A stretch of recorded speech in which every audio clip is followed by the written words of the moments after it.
Hello बच्चों, once again welcome back to my channel. So students, अगर आपने अभी तक मेरे चैनल को सब्सक्राइब नहीं किया है so please do like share subscribe my channel, press the bell icon so that you will get the notification for the upcoming detail.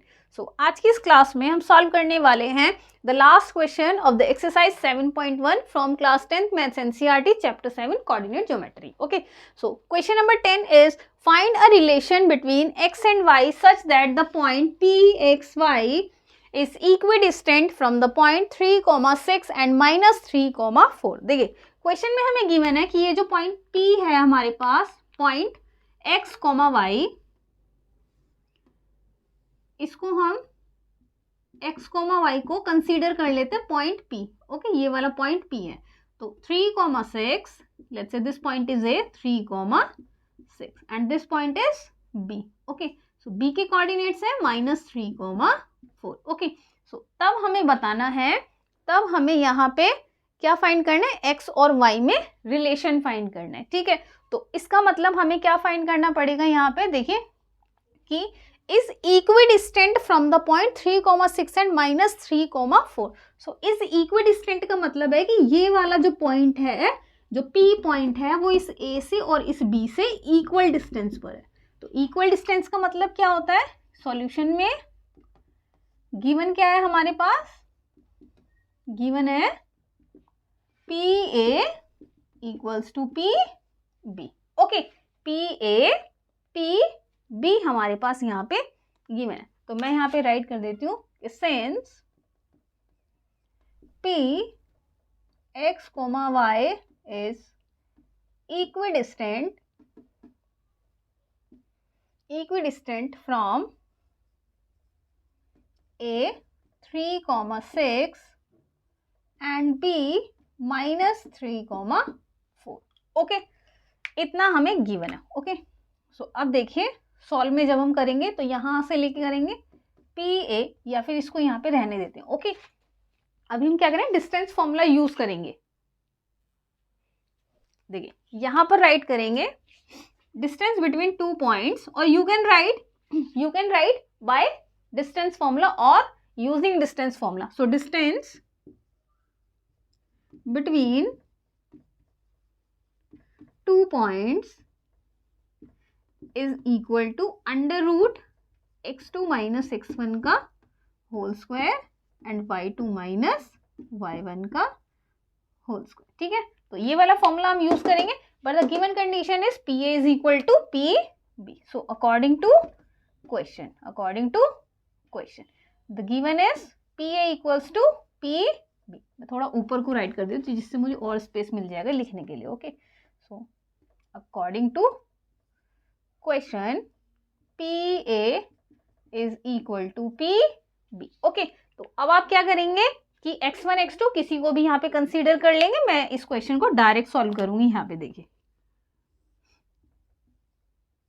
कैसे, देखिए PA इसका मतलब x1 y1 x2 y2, तो x2 - x1 that means 3 - x का whole square and y2 - y1 तो 6 - y का whole square. ठीक है, नाउ PB तो x1 y1 x2 y2 तो -3 - x का होल स्क्वायर प्लस 4 - y का होल स्क्वायर, क्योंकि ये y2 है और ये y1 है। ओके, सो अब इसे सॉल्व करेंगे। यहाँ पे देखिए 3 - x और 6 - y, और ये वाली कंडीशन हम क्या करेंगे, स्क्वायरिंग बोथ साइड कर देते हैं। पहले स्क्वायरिंग बोथ साइड, यहाँ से हमारे पास जो इक्वेशन निकल कर आएगी वो कितनी आएगी, देखिए इक्वेशन निकल कर आएगी, मैं यहाँ पे राइट करती हूँ। ठीक है, मैं यहाँ पे राइट करती हूँ, जो इक्वेशन निकल कर आएगी कितनी आएगी हमारे पास, 3 - x का होल स्क्वायर प्लस 6 - y का whole square is equal to -3 - x। मैंने आपको इससे पहले वाली वीडियो में ये वाली चीज सॉल्व करके दिखाई थी कि देखिए जैसे -3 - x का होल स्क्वायर है तो हम यहाँ से -1 का स्क्वायर कॉमन ले, देखिए यहीं से अगर हम -1 कॉमन ले 3 + x। ओके, सो माइनस का स्क्वायर एंड 3 प्लस एक्स का स्क्वायर। अब क्योंकि निगेटिव की पावर इवन नंबर है तो ये हमें +1 देगा, ठीक है, इस तरह से। तो हम इस चीज़ को इस तरह से सॉल्व कर सकते हैं। तो मैं इसे यहाँ से हटा देती हूँ। अगर आपको ये नोट करना है तो आप वीडियो को पॉज करें, इस चीज़ को नोट कर लें। तो नेक्स्ट है हमारे पास -3 -x, तो इसको मैं यहाँ पे राइट कर दूँ 3 + x, ओके, 3 + x का स्क्वायर प्लस 4 - y का स्क्वायर। देखिए अब इसको सॉल्व करेंगे हम। a - b का स्क्वायर कितना होता है, a - b का स्क्वायर कितना होता है हमारे पास, बट आप ना वो चीज़ यहाँ पे राइट कर दें, ठीक है, जैसे मैंने यहाँ पे लिख दिया ना, आप यहाँ पे राइट कर दें कि -1 का square equals to 1 since, okay, ठीक है, इससे आपके मार्क्स नहीं घटेंगे, ओके, टीचर को पता चल जाएगा कि आपने ये वाली प्रॉपर्टी यहाँ पे यूज करी। तो आगे बढ़ते हैं, देखिए a - b का स्क्वायर कितना होता है, a² + b² - 2ab, so we have 9 + x² - 6x, again 36 + y² - 12y is equal to a + b का स्क्वायर कितना होता है हमारे पास, a² + b² + 2ab, तो 9, 3 का स्क्वायर 9, x² + 6x प्लस 4 का स्क्वायर कितना 16 + y² - 2 4 = 8 इंटू 8y, ओके। अब आप देखिए यहाँ पे जो जो चीजें कॉमन होती है ना, दोनों साइड सेम साइन होते हैं जिनके पास, वो कैंसिल हो जाते हैं। जैसे यहाँ भी प्लस का x² है और यहाँ भी प्लस का x² है, ठीक है, तो कैंसिल हो जाएगा। अब देखिए प्लस का y² और यहाँ भी प्लस का y², तो ये कैंसिल हो जाएगा।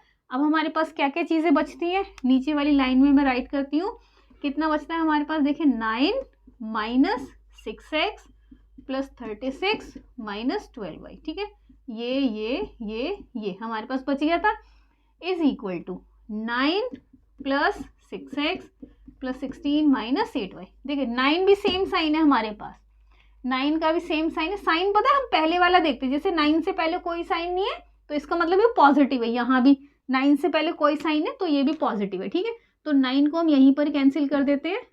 तो अब हमारे पास कितना बचेगा, देखिए -6x -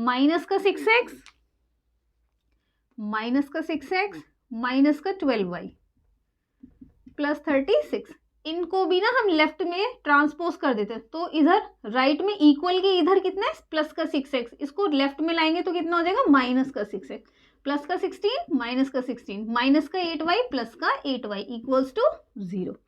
अब कितना बचेगा -6x - 6x, तो -12x, ओके, ये हमने ले लिया। अब -12y + 8y कितना बचेगा हमारे पास, -4y, ये भी हमने यूज कर लिया। अब कितना बचा 36 + 16 कितना हो जाता है, 6 और 6 सॉरी माइनस हो गया है ना, 6 में से 6 गया, देखो 36 प्लस का 16 माइनस का, सो 36 और 16 ये प्लस ये माइनस, तो 6 में से 6 गया 0, 3 - 1 2, कितना आएगा +20 इज इक्वल टू 0। अब देखो यहाँ से हम क्या करेंगे, 4 कॉमन ले लेंगे, या फिर मैं एक काम कर दूँ, मैं -4 कॉमन ले लेती हूँ, है ना, -4 कॉमन ले लेती हूँ, तो इसका मतलब -4 अगर मैं बाहर निकाल दूँ तो कितना बचेगा यहाँ पे 3x, 4 3 = 12 और -x, ठीक है। अब क्योंकि माइनस बाहर ले लिया तो अंदर कितना बचेगा प्लस, तो 4 बाहर ले लिया हमने तो यहाँ कितना बचेगा y, माइनस बाहर ले लिया तो यहाँ कितना बचेगा माइनस, क्योंकि माइनस माइनस प्लस हो जाएगा, कितना 4 5 = 20 इज इक्वल टू 0। अब यहाँ पे क्या होगा कि -4 can not equal to 0, so we have 3x + y - 5 equal to 0 is the required relation between x and y, okay. So ये हमारा यहाँ पर आंसर आ गया। लास्ट लाइन में लिख देती हूँ कि this is the required relation, this is the required relation in x and y, okay। so यहाँ पर ये क्वेश्चन हमारा कंप्लीट हो जाता है।